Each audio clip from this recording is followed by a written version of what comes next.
Okay, this is another test trying to print a continuous, more or less, copper sheet onto aluminum oxide for making dummy die for the HiDEC lab. Essentially, what I'm going to be doing is traversing the tool a distance of 40 millimeters on each substrate towards the thermal camera, moving 1.5 millimeters up, indexing 1.5 millimeters per track basically in the Y. And we're going to be spinning at 30,000 RPM and traveling at 40 millimeters per minute continuously for all moves. We're also including some thermal relief motions at the end of each long track, where we raise up by 0.25 millimeters and then go back down 0.25 millimeters to start the next track. The wire we're using is 1.6 millimeter or 1.7 millimeter OD copper wire. Again, rotating at 30,000 RPM. On aluminum oxide. So with no further ado, I'm going to go ahead and start this deposition. Okay, there we go.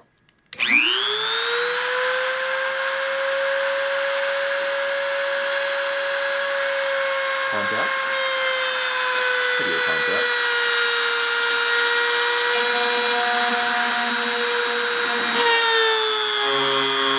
Also contact. Start the deposition now.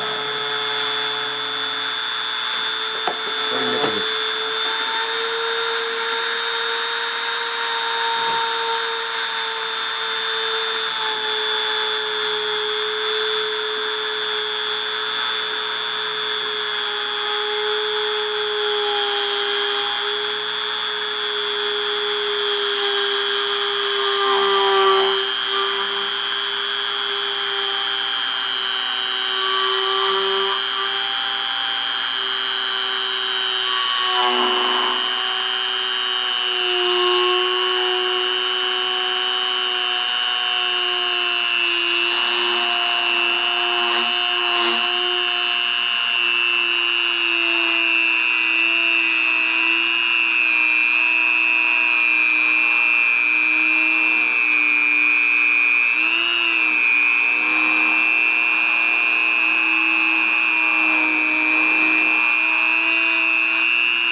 Very interesting. It did end up fracturing anyways, but, well, we got closer this time than we ever have before. That's for sure. I think the thermal relief motions need to be larger. in general. Okay, I'm going to stop the video feed.